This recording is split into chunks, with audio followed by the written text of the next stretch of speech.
It's a winning night in Falcon Country as the Fulton Falcons improve to 7-3 on the year and take second place in Region 2-4A as the Fulton Falcons on senior night knock off the Carter Hornets by the final score of 24-8. Welcome to the Week 10 edition of Fulton After Dark. This is Russell Mays, joined by the head coach of the Fulton Falcons, Rob Black. Quite a defensive effort by the Fulton football team tonight to hold the high-flying Carter offense to only 8 points. Coach, you had to be extremely proud of your football team for getting the win tonight. Well, proud of my team and proud of our defense, and just happy for our seniors, you know, and I told somebody earlier in this week, you know, we've got some guys that stayed the course, some seniors that went through some growing pains and some tough times, and probably even thought about quitting, you know, and all of a sudden they put themselves in a situation tonight where they can grab that number 2 spot and play at home in the playoffs. And so here we are, and I'm happy for them and proud of them, and like I said, just overall proud of my team tonight. With the amount of injuries and adversity this team's had to overcome this year, and it seems like it's been that way for several years in a row now, would you have ever thought 7-3, second place in the region? No, not until I sat around a night or two ago and thought, you know, well, we had a couple games we didn't play very well in this year, and maybe we could have won those, you know, and could be sitting here at a 9-1 or so. But you know, I'm happy with where we are, you know, and you know, 7-3 is 7-3, and we're 0-0 now going into the playoffs. Fulton wins 24-8 on a rainy night at Bob Black Field. It was senior night, and I know that's always a very special event as you say goodbye to the seniors. Yeah, you know, and again, you're not guaranteed playing here again, you know, and so as each one of those guys, you know, came through, you know, I told them I loved them, and hope we get to play here again. And we took care of our business tonight, and it was a special night. Well, and it's a special group of seniors, and those seniors really stepped up tonight in so many different ways. Yeah, a lot of guys made plays. A lot of those seniors that were honored tonight made a ton of plays tonight, and that was good to see. And you know, it wasn't just one guy or two guys, but I mean a lot of different people. And so that's the mark of good teams, when they've got several guys that can make plays. The rain was definitely a factor early in the football game, and that's something it's hard to really get a lot of work in the rain. What was the challenges in dealing with just the weather conditions tonight? Well, you know, I mean, you worried about handling snaps, you're worried about handling punts, you know, and then of course, you know, they're kicking the ball on the ground and it's wet, and so a lot of things can go wrong, you know, and but I thought we handled ourselves well, you know, and just like I told them beforehand, I mean, they got to play in it just like we got to play in it. So if we're trying to find excuses, we can find them. Let's don't look for them. Let's just go find some plays and make them. Carter was a football team coming into this football game, averaging around 400 yards of offense per game. Coach, tonight you held the Hornets to 155 total yards and forced, I believe, 6 turnovers on the night. Just an incredible defensive performance. Really was, you know, and I said earlier and told each individual defensive coach up there, I thought our plan was really good. I thought our coaches put together a really good defensive plan. And then the important part of it is can your players execute it? And I think to a T tonight. You know, I thought our front four just got after it. You know, we really, you know, sold out on we're going to send 4 people tonight and not bring linebackers a whole lot. And so we were able to get that pressure with that front four. And then, you know, the key was our back end play well. And so I thought they complemented each other real well. Now, Chandler Wilson coming into the football game was the leading passer in all of the state of Tennessee, 163 yards passing for him on the night. And Coach, it seemed like, especially up front, there was times guys like Seth Vaughn looked like they were taking this game personal. They were, you know, and you know, Seth draws a double team about all the time, and sometimes that's not enough. You know, I thought he spent a lot of time in the backfield, and you know, it's you know, as a quarterback, you don't want a guy to sit back there and be comfortable. You know, and so with he and Cam and Keenan and all those guys, you know, Landon and Bill, and I mean, we lived back there on their side and made it uncomfortable for Chandler, and you know, sometimes He just had to put it up, and our secondary was there to make plays. And in a couple of occasions, especially early in the ball game, situations where you flushed him from the pocket, he's trying to make a play, and that's where the interceptions came. Yeah, again, got him on the run, not letting him stand there, flat-footed and pat the football and make a read and throw it, but make him do it in an uncomfortable situation, and that's what happened tonight. In a game like this, obviously, with the emotions of senior night, getting off to a good start is extremely important early, and you were able to do that on the first drive as Marcellus Jackson goes 7 yards for a touchdown run to give the Falcons a 6-0 lead. How big was it to get on the board first? Well, I think that was the big thing is our defense got the ball for us, and we were able to just methodically take it right down the field and score. And like you said, that was huge to get on the board first, give us a little breathing room, and then we can just kind of, pin our ears back and start playing up front, and that's what we did. The Fulton defense continued to play well into the second quarter. You line up for a 39-yard field goal by Daniel Perez. He hits it, the second longest field goal in the history of Fulton High School football, and that was a tough decision in that situation to try to get the points, to try to make it a 2-possession game, to make it 9-0. Well, and that was kind of the thought process of making it a 2-possession game at that time. The other part was, we're dealing with rainy conditions and a slick field, and a wet football that we've got to snap, catch, and hold, and so a lot of thought went into it, but made the decision. Daniel again has just improved week after week, and he has given me some confidence, during the week that those kicks he can make, and so we elected to go ahead and do that, and happy we did that, and happy he was able to knock it through for us. Falcons led 9-0, and as you mentioned, handling snaps, that became a big issue as the night went along. What were some of the issues at hand there? Yeah, I think, again, I'm not sure how many of those, we'll have to go back and watch it on film, were just, bad snaps or balls that we just didn't handle. Maybe they were slick, whatever. That hurt us a little bit tonight. There were 2 or 3 drives that I felt like we could have gone down and scored on, and again, we either have a bad snap or mishandle the snap or whatever happened in those situations, and it put us way behind the sticks. And I think on one of them we had a bad snap and a hold deep into the backfield as well. So we put ourselves in some bad situations, but maybe the weather had something to do with that. But we overcame those things, and we're going to face adversity in every game. And we were able to overcome tonight. The Falcons led 17-0 at halftime after the second touchdown run of the game by Marcellus Jackson from 15 yards out. The Falcons went for 2 to make it a 3-possession game, and that pass was complete to Antonio Kyle, and getting those points to make it 17 instead of 16, really big with such an explosive offense like Carter has. And that's the thought, they are explosive, and you got to think, we've seen it on film and heard about it all year long, and so they can score at any point, and they've proven that during the year. And so, you think, man, 3 possessions is where we need to be, and so we elected to go for it. Something we worked on all week long and felt like it was going to be good to us there, and we were able to convert it and go up by 3 scores. And we said Antonio Kyle had the 2-point conversion catch, and I think he's been really one of the big stories of this year, is he's played really well on both sides of the football. He has, had an interception tonight, and he's caught some balls for us this year, made some big time tackles as a safety, and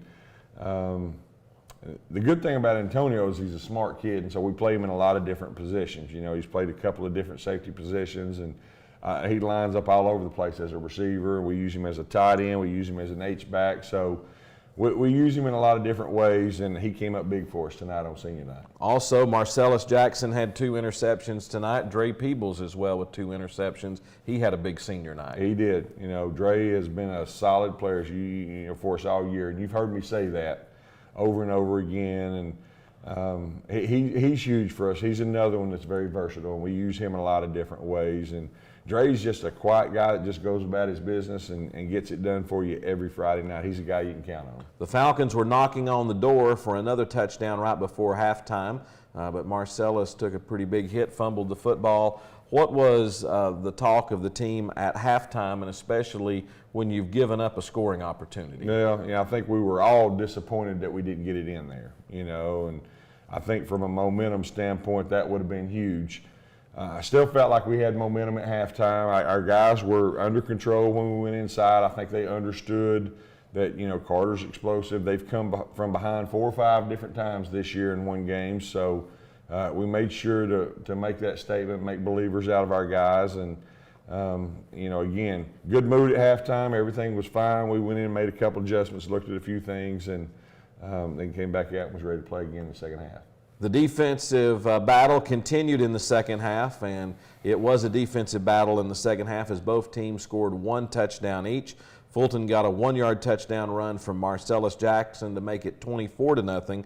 Carter, late in the third quarter, got on the board to make it 24-8, and really one of the few times tonight that Carter really looked comfortable on offense. But what I thought was big is that Fulton did not let Carter stay comfortable offensively. Yeah, again, the very next time they got it back, I felt like the pressure was still there, and we were still getting after that guy, still making him uncomfortable. And again, that's a key when you play a team like Carter.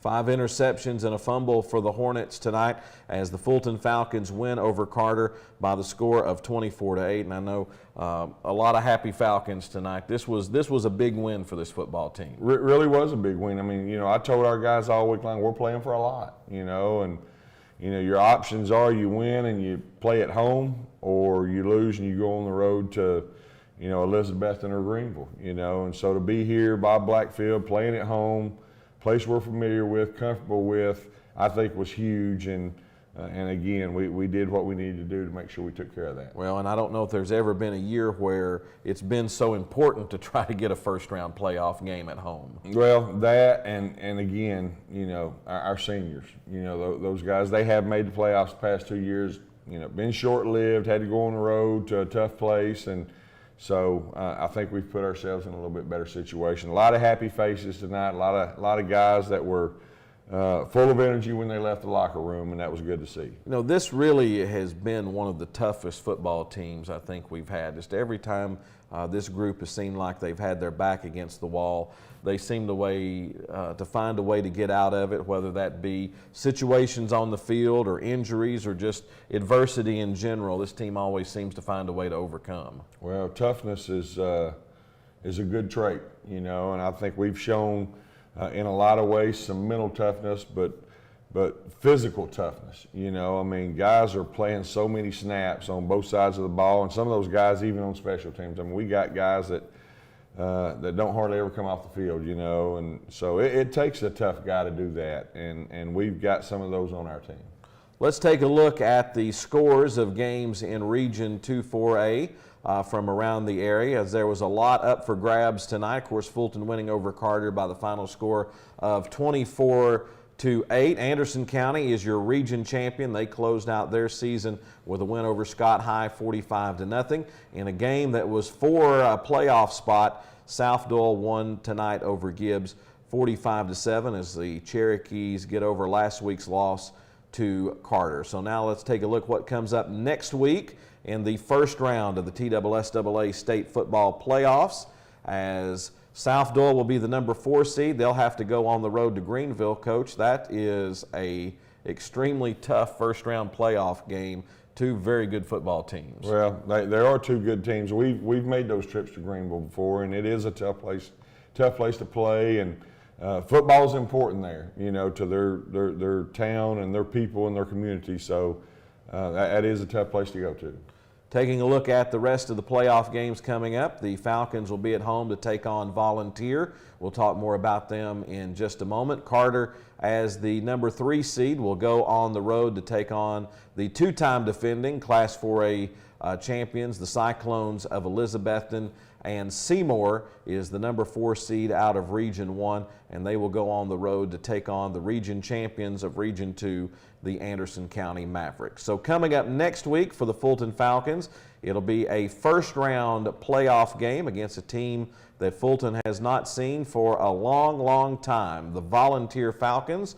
And let's take a moment to learn a little bit about them as they come from Churchill, Tennessee. They're making their 6th playoff appearance And interestingly enough, the first time that the Falcons have made the playoffs since 2007. The Falcons this year have a record of 6-4, so they're a very good team from Upper East Tennessee, not a traditional first-round type opponent. And the last time the Falcons got together, all the way back in 1980, that was the first year Volunteer was a high school. Previously, it was Church Hill High School. It became Volunteer in 1980, and they played Fulton. The Falcons won that football game 14-7. Coach, I know you probably remember everything about the game. I do. I was there. I was a little younger than I am now, obviously, but I do remember, and obviously I've looked back at some of the old history stuff, and you see the Volunteer and Fulton game on there. So excited about it. You know, two sets of Falcons getting after each other will be pretty interesting. And probably this is a unique situation, and it's kind of a fun situation where you're playing somebody in the playoffs that you've never seen before. And you don't even really have film on a team like that because you're not seeing them against other teams that you play throughout the year. So what are the challenges of getting ready for a game like this? Yeah, just, no common opponents really. Got to start digging a little bit. We'll hopefully have some film here shortly on them, and we'll kind of start breaking that down and taking a look at it. But, almost at this point in time, blind, I do know that they play good people. They'll be prepared. I mean, they go against your Elizabettons and Greenevilles and Dobbins, Bennett, and some of those people up in that area. So it's not like they play a patsy schedule. So, I respect a team that plays good people, and again, feel a little bit blind right now when it comes to what I know about Volunteer, but I can assure you our staff will get to work on it, and really looking forward to it. A lot of times, like you said, we'll play somebody in the playoffs that we've played in previous years, or we'll have some common opponents, or we've seen them on film, and so this one's a little bit different, and again, I think it's going to be fun. And playing at home is a really big deal in the playoffs. Well, I think so. I mean, anytime you can be at your own place and things be familiar to you, and you're not in a rush and not getting on the road and going somewhere that you're unfamiliar with, I think all of those things are important.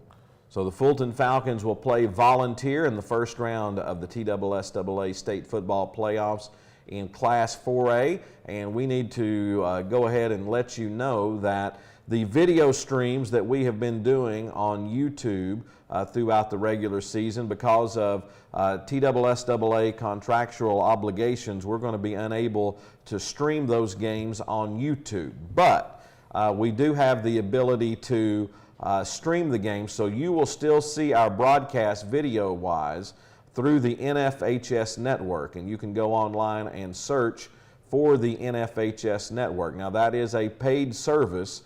It is a paid subscription service, so in order to watch the video stream next week, you will have to be a member of the NFHS network and subscribe. It will be our broadcast, just as you would see on YouTube, except it's going to be through a different streaming platform. So if you're interested in watching the game online, you'll have to join the NFHS network broadcast. We will have the regular radio broadcast on WKCS radio like we do each and every week, and that'll be available free for you. So we hope that you'll join us. Really, we hope that you'll be here in person to support this Fulton football team who's played so well this year. They finished their season with a record of 7-3, and they finished second place in Region 2 4A. Coach Black, just fast-moving regular season. Now the fun begins in the playoffs. Seems like it just started yesterday, and here we are going into the first round, and it's just awful exciting. Got some confidence. I think our team's confident, and I think our team's really looking forward to going into the playoffs and be able to make some noise. And so a lot to be excited about. Even sitting here with the communications teacher of the month. That's pretty exciting as well. And you do a good job, Russell. And I just want to say, and I'll tell everybody, man, this guy right here, from teaching to what he does on the radio and these broadcasts and stuff is phenomenal, and we're lucky to have him here. Well, it takes a lot of people to pull that off. Coach, congratulations on the victory. Thanks, buddy. Appreciate it. Fulton wins tonight over Carter by the final score of 24-8. That concludes the regular season editions of Fulton After Dark. It'll be Fulton Falcons against the Volunteer Falcons, the Battle of the Falcons, next week here at Bob Black Field in the first round of the playoffs. 7 o'clock kickoff. We hope that you will join us. For Robert Sheffield and Nicholas Slagle and everyone here at WKCS Radio, until we talk to you next week, this is Russell May saying thanks for watching, thanks for listening. Fulton After Dark. Good night, Reagan. Good night, Anderson.